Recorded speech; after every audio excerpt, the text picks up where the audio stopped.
Hello, I am Ruby Falconer. Today's date is February 1st, 2021, and this is a Shamanic Egyptian Astrological update for the upcoming week. As of today, we have 5 planets in the sign Aquarius. We have the Sun, Mercury, Venus, Jupiter, and Saturn. Venus just moved into Aquarius this morning. That's Eastern United States time. We have Mercury retrograde. Mercury turned retrograde on Saturday, the 30th, and it was stationary for a couple of days. Many of you may have felt the retrograde Mercury energy coming on for a couple of days, which is just sort of feeling like things aren't flowing the way that you want them to flow, and it feels like there's kind of obstacles and blockages around communication and sometimes transportation. And that energy can hang around its intensity can hang around for a day or two after Mercury actually changes direction. So we're still in that energy of Mercury stationary, even though it is now retrograde. And Mercury will remain retrograde until February 20th, and it will stay in the sign Aquarius for its entire retrograde period. So we've got a lot of Aquarian energy. It's pretty intense right now.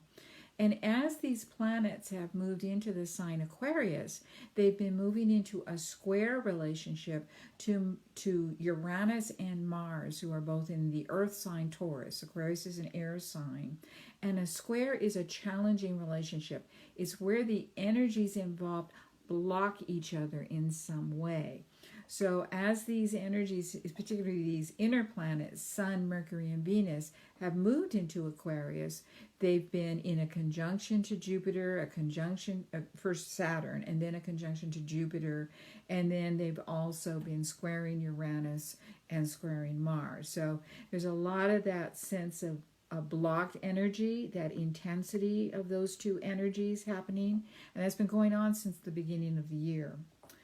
Now, we also have this energy, and what it's leading up to is the square between Saturn and Uranus, which is the dominating energy of this entire year of 2021 and also most of 2022. Saturn and Uranus will come into their first exact square this month on the 17th. They will square one another again in June, early June, and then again in late December. And although they don't come back into an exact square again in 2022, they come very close. They come within 1.5 degrees of each other. And so they're going to continue their dance with each other for both of these years, and they will both 2021 and 2022. It's the dominating influence. And if we remember who Saturn is Sobek, the old king.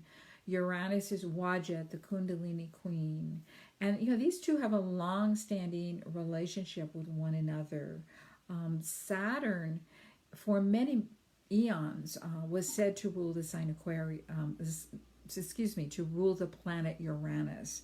Uranus was not discovered until 1781, and it took a product of its own sign in order to find it. Aquarius is the sign that governs technology and science, and it took a telescope to find Uranus. So it's kind of like the ruler of the sign Aquarius could not be found, so to speak, even though it was always out there. We couldn't see it until a telescope had been invented. And so in 1781 that happened, and Uranus was discovered. Up till then, in terms of astrology, Saturn ruled both the sign Capricorn, which we're very familiar with, the constricting, restricting energy of Saturn, the desire to form and create a container, harmonizes very well with Capricorn, which is about the container of society. And we had a lot of Saturnian energy coming forth in 2020 with the alignment between Saturn, Pluto, and Jupiter in the sign Capricorn. Uranus is a revolutionary sign. It breaks out of things. That's its hallmark. Break out, break through, break down. In the Egyptian pantheon, Uranus is Wajat, the Cobra Kundalini queen. And so having Saturn ruling Aquarius, which it did for many centuries, is kind of a different kind of energy. But there is an association between these two signs, Capricorn and Aquarius, through their common rulership for many, many centuries by Saturn. And so now, for the last over 250 years, Uranus has its own rulership. It's been discovered. It now rules the sign Aquarius. Aquarius has its own ruler. It's a very different kind of energy. It's the sign of breaking through things. And so with these two coming to a square, what we have is a block. They're blocking each other. Saturn is blocking the breaking out energy of Uranus. Uranus is blocking the containing and constricting energy of Saturn. And yet, it's happening simultaneously. And what's happening is they're both blocking each other as well as not blocking each other. Sometimes Saturn is effectively containing the revolutionary and explosive energy of Uranus. And sometimes Uranus is breaking through the containing, restrictive, constraining energy of Saturn. And so we get that feeling of these energy both kind of simultaneously breaking out and also pushing in. And what it is a birth process. We are going through a collective birth process. And those of you who have energies around these degrees, and these two are going to be coming into relationship, the 6th, 7th degrees of Aquarius for Saturn, Taurus for Uranus. If you have planets around those energies, particularly fixed sign planets, you're going to feel this energy of being in some type of a birth process. And so, we're in this place, if you think about, the baby in the womb, when the waters have broken, the contractions have started, but the cervix is opening and closing, it's not fully open, the baby can't get through yet. The energy of pushing the baby through is there, and yet the container is still hanging on. So that's the place where we're at collectively right now, and where we will be at for all of this year and for much of 2022, which is why I talk about this as being a volatile period. While 2020 felt very Saturnian, very constraining, we now have the Uranian energy coming in that wants to break out. And there's a struggle going on, so that's where the volatility comes from. That is very present. It's particularly present right now as we're leading up to this square, this first exact square between Saturn and Uranus on February 17th.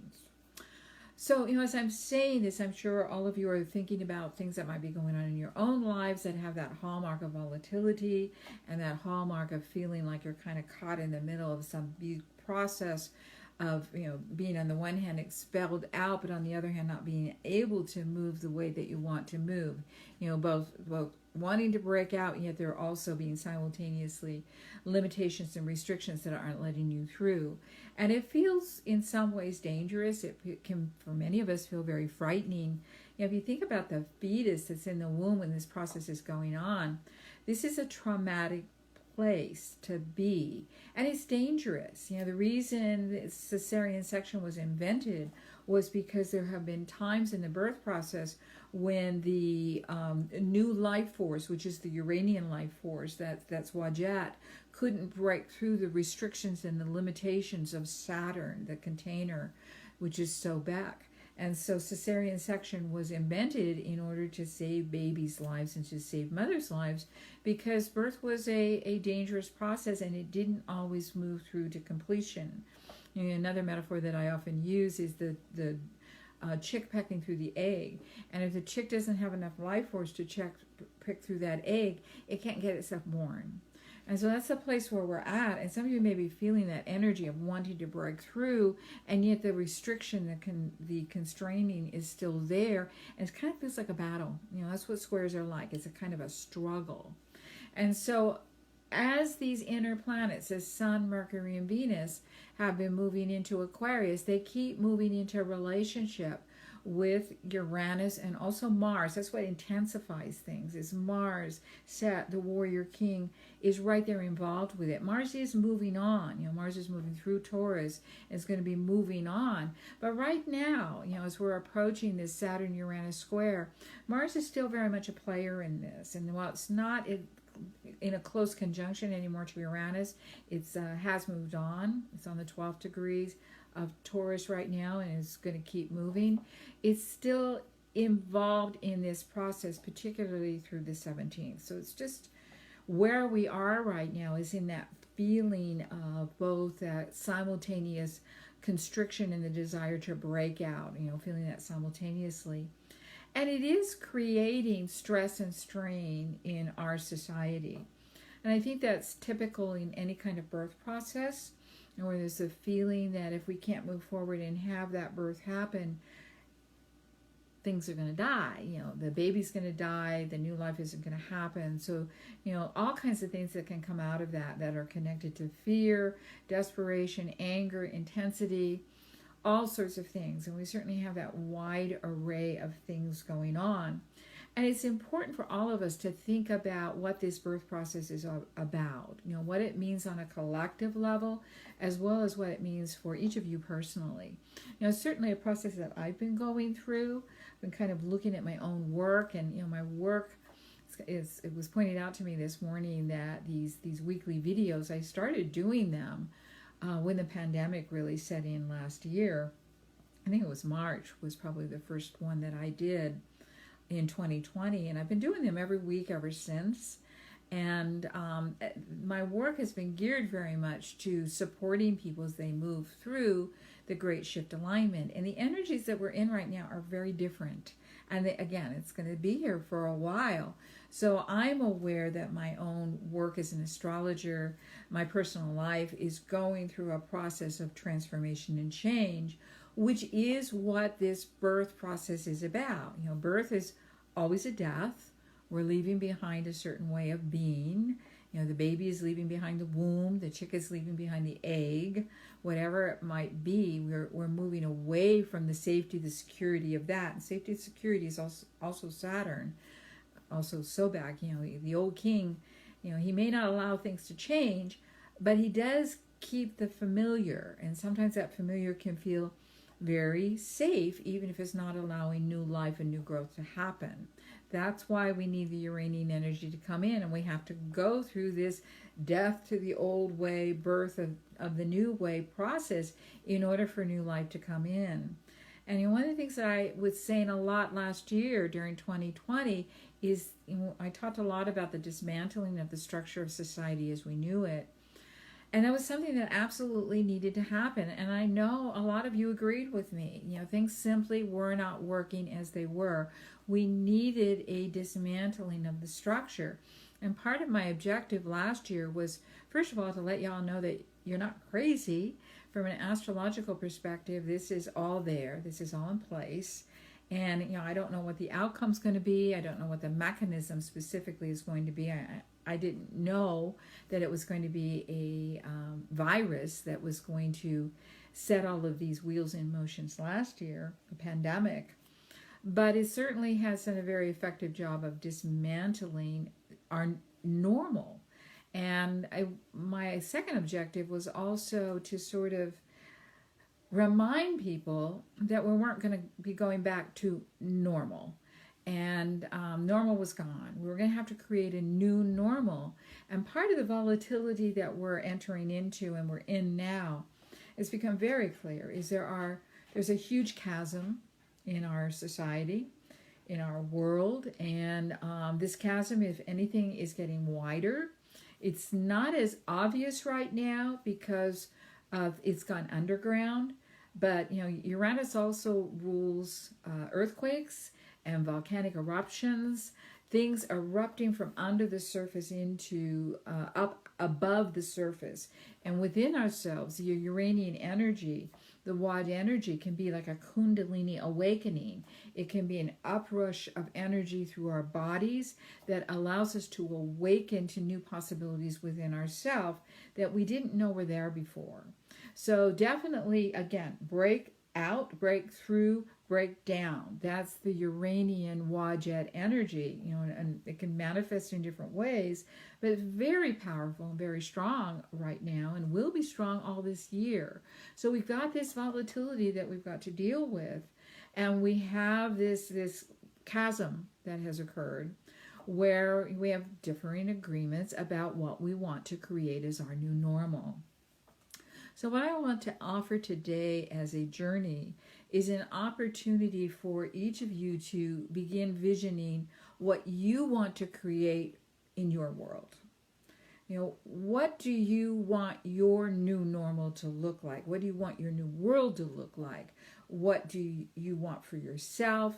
What do you want for your family, for your community, for your friends, your society? What do you want for our planet, for our world? And so we're going to invite Isis in. Isis has been a touchstone for all of these journeys. She is the Queen Mother of Heaven. She is Venus in traditional astrology, which has now entered into Aquarius. So we're going to invite her in to hold the energy for this journey so that you can begin to form your own vision. Aquarius is the sign of the visionary. Isis is a visionary. She has laser vision, and she can see far into the future. Most importantly, she can cut through the crap. She can cut to the chase of what's most important. And each of us needs to know within ourselves what's most important to us, because your new normal, your new reality, our collective reality is going to be built on your vision. Our visions can come together. We may end up with two visions on this planet. I don't know. We'll see. But each of us needs to locate ourselves, in a sense, in what we know we want. What are our essential values? Venus ultimately is about values. What do we want to receive? So, I want to invite you to take a couple of nice deep breaths. Get yourself comfortable. Put your feet on the floor if you're sitting up. Feel that energy as you breathe. Pull it up from the earth. Uranus is in Taurus. In some ways, the ultimate earth sign. Taurus Hathor is about the joys and beauties of being in a body, of being connected to earth. So feel that connection with earth. Drop a cord down from the bottom of your spine, down if you're sitting up from the soles of your feet, into the earth, and let it drop down and connect with the core of the earth. And imagine that coming up that line is earth energy, Gaia's energy. This is Hathor, feeling her lust for life. That's who she is. She wants to be alive. She wants each of us to feel what it's like to be embodied in form. So imagine as you inhale, you're pulling that up and you're filling your body with it, with the beauty and the vibrancy of a connection to earth, to being alive. And take a few nice deep breaths and feel yourself expanding as you do. As you're filling up all of the parts of your body with this incredible life force energy that is emanating from the core of the earth.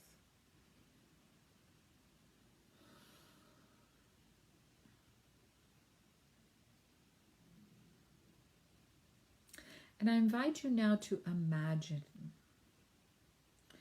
that you are in a beautiful temple.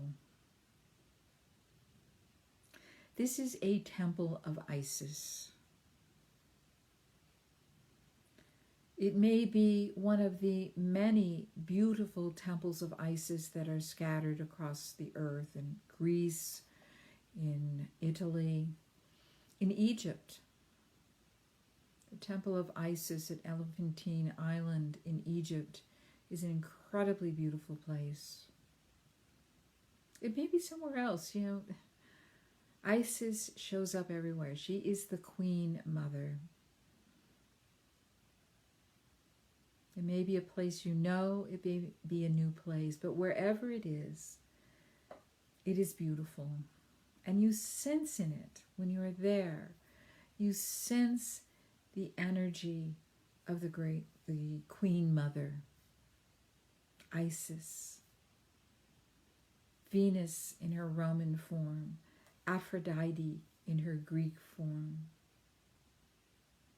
Freya in her Norse form. She goes through so many permutations in different cultures scattered throughout time. She's the ultimate feminine energy, both mother and lover combined in one, sensual, visionary. She sees what is important. And you are aware that she is with you. And as she has so many times at the ends of these journeys, she, with your permission, wraps her beautiful rainbow wings around you and she pulls you close. And she invites you now to focus on your third eye, that point in the middle of the lower forehead, slightly above your brows. It's kind of like you can feel it if you put pressure on your forehead. You sort of feel where it is. And if you do that, you might feel an opening as that energy begins to pulse and vibrate and open. And imagine that you can cast energy out of that third eye into the future, and you are searching, you are looking for the future that you want to manifest for yourself. So as you are held in the rainbow wings of Isis, I invite you now to imagine the kind of life that you want for yourself.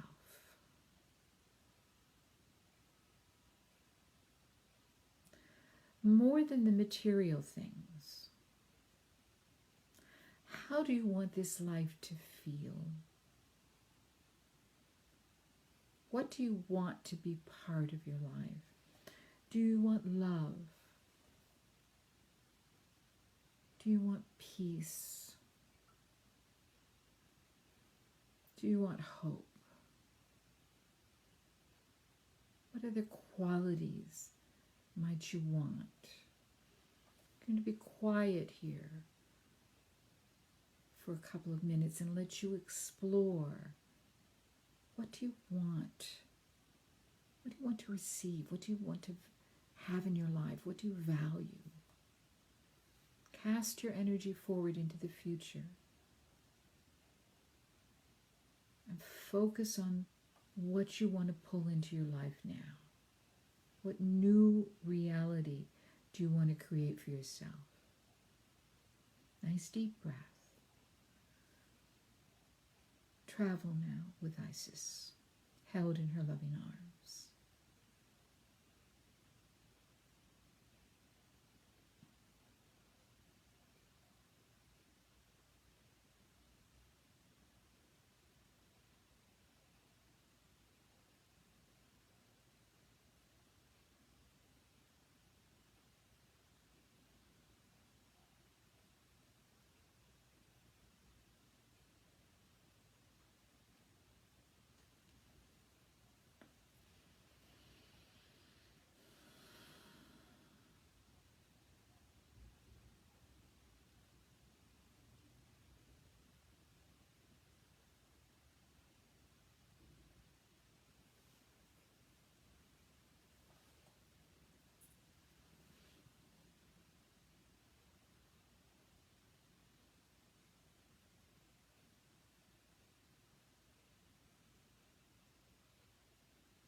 If you have not yet done so, expand your energy out a little bit. What do you want for those you love? Your partners, your children, your parents, your animals, your friends, your community. What kind of world do you want them to live in? What do you want your community to look like? What kind of community do you want to live in? What collective values do you want to share and nurture with those around you? Nice deep breath. Explore this. Envision it. Pull it close to you. Pull it into your life now. This is what you want to receive.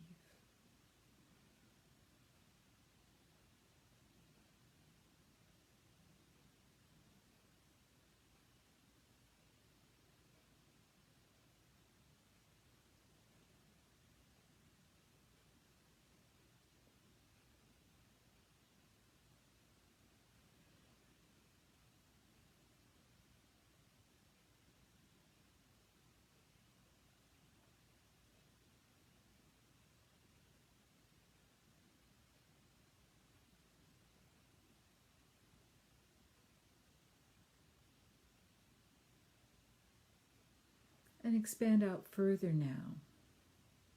Your country. What kind of country do you want to live in? What shared values do you want that country to express? What matters to you? And what do you hope matters to your fellow countrymen and women?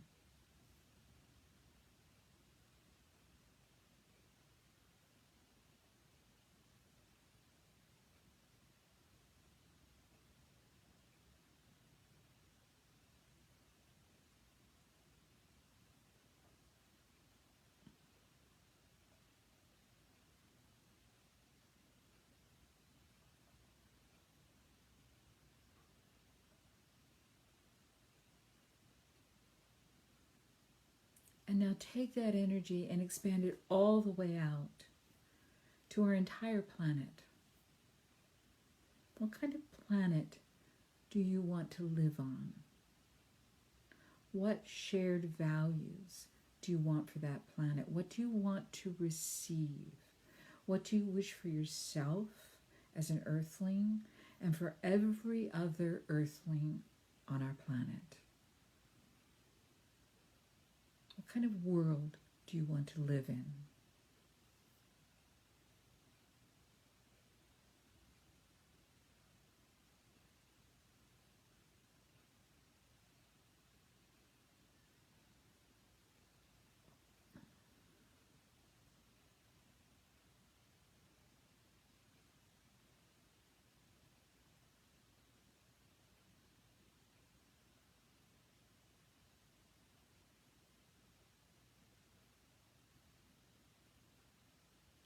And imagine now that Isis is helping you to gather up all of these visions, all of these images, and to pull them close and to plant them in your heart. And make a commitment. Be as Ptah, as much as you can. Know that the thoughts that you think, the words that you say, affect the actions you take in the world. Our new world begins with each of us. Hold your vision of the world you want for yourself, those around you, our planet. Hold it close to your heart. Make a commitment that as much as possible you will live from that vision. Knowing you're human. Forgiving yourself when you forget. But may you always return to this memory of what you want to create, the world you want to live in and be part of.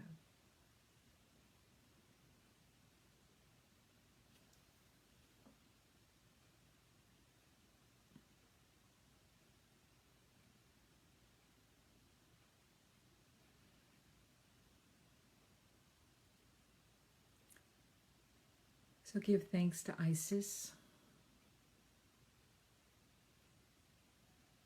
Remember, she is always with you. You are never alone. Always held in her beautiful rainbow wings.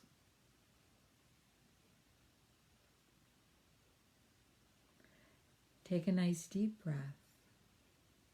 Come back into the room.